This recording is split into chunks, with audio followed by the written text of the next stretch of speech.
నెల్లూరు జిల్లా పద్మనాభ సత్రం పల్లెపాలెంలో పరువు హత్య జరిగింది. మాట వినకుండా మరో వ్యక్తిని పెళ్లి చేసుకుందన్న కోపంతో యువతిని చంపారు తల్లిదండ్రులు, ఇతర కుటుంబ సభ్యులు. ఇంటి పక్కనున్న ఖాళీ స్థలంలోనే పూడ్చిపెట్టి కంప వేశారు తల్లిదండ్రులు. కూతురు కనిపించడం లేదని పోలీసులకు ఫిర్యాదు చేశారు. 25 రోజుల తర్వాత పోలీసులకు సమాచారం ఇచ్చినట్టుగా గుర్తెలియని వ్యక్తి చెప్తున్నారు. ఇక తిరుమూరు వెంకటరమణయ్య, దేవసేనమ్మ దంపతులకు 2 కుమార్తెలు, ఒక కుమారుడు ఉన్నారు. ఇక పెద్ద కుమార్తె భువనేశ్వర్కి 10 ఏళ్ల కిందట వివాహం జరిగింది. రెండో కుమార్తె శ్రావణికి 6 ఏళ్ల కిందట పెళ్లి జరిగింది. భర్తతో విభేదాల కారణంగా తల్లిదండ్రుల దగ్గర ఉంటుంది శ్రావణి. ఈ క్రమంలోనే నార్త్ అమలూరుకు చెందిన షేక్ రబ్బానీ బాషాతో పరిచయం ఏర్పడింది. అతన్ని పెళ్లి చేసుకుంది శ్రావణి. విషయం తెలిసి శ్రావణితో గొడవపడి కొట్టారు తల్లిదండ్రులు. ఇక దీంతో తల్లిదండ్రులు, కుటుంబ సభ్యుల దాడితో ఒక్కసారిగా శ్రావణి మృతి చెందినట్టుగా తెలుస్తుంది. అయితే శ్రావణిని ఇంటి పక్కనే పూడ్చిపెట్టి 25 రోజులుగా ఏమీ తెలియనట్టుగా కుటుంబ సభ్యులు ఉన్నారు. దీంతో గుర్తు తెలియని వ్యక్తి ఇచ్చిన సమాచారంతో పోలీసులు రంగప్రవేశం చేసి ఆ డెడ్ బాడీని బయటకు తీశారు. దానికి సంబంధించిన దృశ్యాలు చూస్తున్నారు. నెల్లూరు జిల్లాలో ఈ పరువు హత్య జరిగింది. ఇక సమాచారం తెలిసిన వెంటనే పోలీసులు ఆ డెడ్ బాడీని బయటకు తీసి పోస్ట్ మార్టం నిర్వహించారు. ఇంటి పక్కనున్న ఖాళీ స్థలంలోనే పూడ్చిపెట్టి కంప వేశారు తల్లిదండ్రులు, ఇతర కుటుంబ సభ్యులు. నెల్లూరు జిల్లాల పద్మనాభ సత్రం పల్లెపాలెంలో ఈ పరువు హత్య ప్రస్తుతం కలకలం రేపుతోంది. గయాస్ జాయిన్ అవుతున్నారు. గయాస్, నెల్లూరు జిల్లాలో జరిగిన ఈ పరువు హత్యకు సంబంధించిన పూర్తి డీటెయిల్స్ ఏంటి? రామ్దాస్, ప్రధానంగా కొడవలూరు మండలంలోని పద్మనాభ సత్రంలోని పల్లెపాలెం గ్రామంలో దారుణం చోటు చేసుకునింది. అక్కడ పరువు కోసం కూతురునే కన్నవారు కడదిచ్చిన ఘటన సంచలనంగా మారింది. అయితే ఈ ఘటన పద్మనాభ సత్రం పల్లెపాలెంలో మొత్తం ఈ పల్లెకాపురులు అంటే మత్స్యకారులు అంతే, వాళ్ళంతా కొన్ని కట్టుబాట్లకు ముడిపడి ఉంటారు. ప్రధానంగా ఆ గ్రామానికి చెందిన శ్రావణి కొద్ది రోజుల కిందట వివాహం జరిగింది.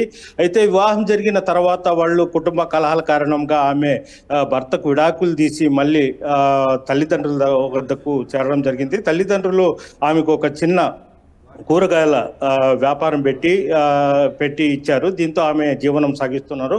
అయితే ఒక మెకానిక్తో ఆమెకు వివాహేతర సంబంధం అయితే ఏర్పడింది. దీంతో అతను తరచుగా శ్రావణి ఇంటికి పోవడం జరుగుతుంది. దీన్ని కూడా ఆ గ్రామంలో అయితే వాళ్ళ బంధువులు ఇళ్ళు చాలా తల్లిదండ్రులు మొత్తం శ్రావణిని మందలించడం జరిగింది. అతను మెకానిక్ ఎందుకు వస్తున్నాడు, అతన్ని రాని బాధ్యత కూడా ఆమె ఎంతవరకు కూడా శ్రావణి అతన్ని రావాల్సింది అన్నట్టు పట్టుబడడం జరిగింది. అయితే తల్లిదండ్రులకు అదేవిధంగా శ్రావణి మధ్య గొడవ కూడా జరిగింది. ఈ నేపథ్యంలో గత 20 రోజుల కిందట శ్రావణిని వాళ్ళ తల్లిదండ్రులు ఇంట్లోనే కొట్టడం జరిగింది. అయితే కొట్టిన తర్వాత ఆమె తలకు బలమైన గాయమై చనిపోవడంతో ఆమెని ఇంటి వెనకాల గడ్డి వాము పక్కనే ఒక గొత్తి తవ్వి అందులో వాళ్ళు చేయడం జరిగింది. అయితే గత 20 రోజుల నుంచి శ్రావణి కూరగాయల అంగడి తెరవకపోవడం, శ్రావణి ఆ గ్రామంలో కనిపించకపోవడంతో పలు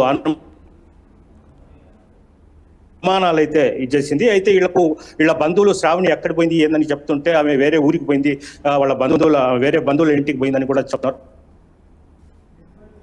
అయితే ఈ విషయాన్ని ఆ గ్రామస్తులే కొంతమంది ముందుగానే పసిగట్టి 100కి పోలీసులకు ఫోన్ చేయడం జరిగింది. శ్రావణిని వాళ్ళ తల్లిదండ్రులే హత్య చేశారు. మృతదేహాన్ని వాళ్ళ ఇంటి వెనకాల వామిగొడ్డి పక్కన ఒక గోతి తవ్వి అందులో పూడ్చివేశారు. మీరైతే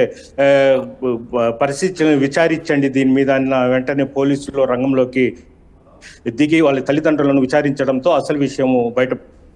సో ఎట్లాంటి చర్యలు తీసుకోబోతున్నారు మరి వీళ్ళపైన, కుటుంబ సభ్యులపైన కానీ ఆ తల్లిదండ్రులపైన కానీ పోలీసులు ఏం చెప్తున్నారు, ఎలాంటి చర్యలు తీసుకునే అవకాశం?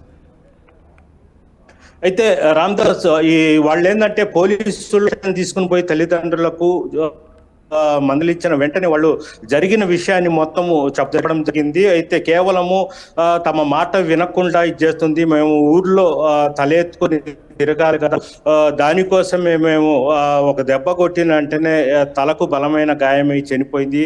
దానివల్ల ఏంటంటే మేము భయపడి మా ఇంటి వెనకాలే వామి తోటి అక్కడ ఒత్తి తవ్వి ఆమెకు బూడ్చి పెట్టడం జరిగింది అని కూడా వెంటనే వాళ్లకు చెప్పడం జరిగింది. అయితే పోలీసులు వాళ్ళని అదుపులోకి తీసుకొని విచారిస్తున్నారు. దీని వెనకాల ఇంకా ఎవరైనా ఉన్నారా, వీళ్ళు భార్యాభర్తలు అంటే తల్లిదండ్రులు ఇద్దరు కలిసే ఆమెని వామితో గోతి దూవడం కానీ శవాన్ని పూడ్చడం కానీ వీళ్ళిద్దరే చేశారా, వీళ్ళకు ఎవరైనా సహకరించారా అనే కోణములు కూడా పోలీసులు అయితే విచారిస్తున్నారు. మొత్తం మీద పోలీసులు వాళ్ళ అదుపులో ఉన్నారు, విచారిస్తున్నారు. దీని వెనకాల ఇంకా ఒకరిద్దరు ఉండొచ్చని కూడా పోలీసులు అయితే అనుమానిస్తున్నారు. ఇది కేవలము పరువు హత్యగానే పోలీసులు దీన్ని కేసు నమోదు చేస్తున్నారు. Ramdas. Right, yes, thank you guys. Nellore జిల్లాలో పరువు హత్య కలకలం రేపుతోంది. మాట వినకుండా మరో వ్యక్తిని పెళ్లి చేసుకుందన్న కోపంతో యువతిని తల్లిదండ్రులు కుటుంబ సభ్యులు కలిసి చంపి పక్కనున్న ఖాళీ స్థలంలోనే పూడ్చిపెట్టి కంపవేశారు. దీంతో అటు కూతురు కనిపించడం లేదంటూ కూడా తిరిగి పోలీసులకు ఫిర్యాదు చేశారు. 25 రోజుల తర్వాత ఓ గుర్తు తెలియని వ్యక్తి పోలీసులకు సమాచారం ఇవ్వడంతో ఒకసారిగా పోలీసులు రంగంలోకి దిగి తిరుమూరి వెంకటరమణయ్య, దేవసేనమ్మ దంపతులను కుటుంబ సభ్యులను విచారించడంతో అసలు విషయం బయటపడింది. తమ మాట వినలేదనే కారణంతో తమ కూతురైనటువంటి రెండో కూతురు శ్రావణిని చంపినట్టుగా పోలీసుల ఎంక్వైరీలో ఒప్పుకోవడంతో అసలు విషయం బయటపడింది.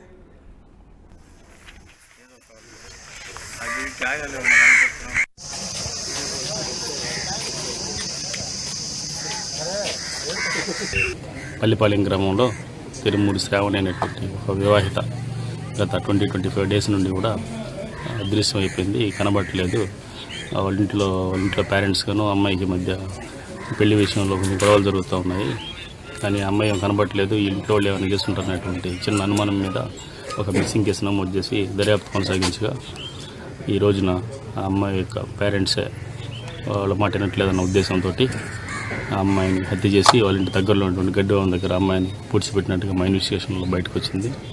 అందుకు గాను ఈ రోజున ఎంఆర్ఓ గారి సమక్షంలో అట్లాగే ఫోరెన్సిక్ డాక్టర్స్ యొక్క సమక్షంలో బాడీని బయటికి తీపించి ఎగ్జిబిషన్ చేసి అన్నీ కూడా పరిశీలించాం. బాడీ కూడా ట్రేస్ అయింది.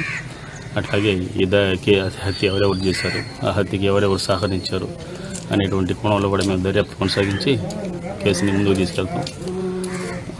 ప్రస్తుతానికైతే అమ్మాయి బాడీని ట్రేస్ అవుట్ చేసి మళ్ళీ పోస్ట్ మార్టం కండక్ట్ చేస్తూ ఉన్నారు. ఆధారాలు ఏమైనా దొరికాయి సార్? ఆధారాలు దొరకబట్టి కదా బాడీ ట్రేస్ అయింది, లేకపోతే అసలు బాడీ ఎక్కడ ఉందన్న విషయం మనకు తెలియదు కదా. అంటే కొట్టారా ఏదైనా?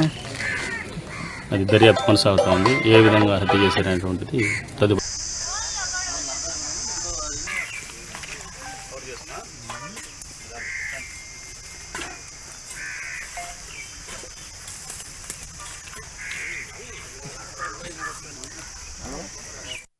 ఎవరున్నారా?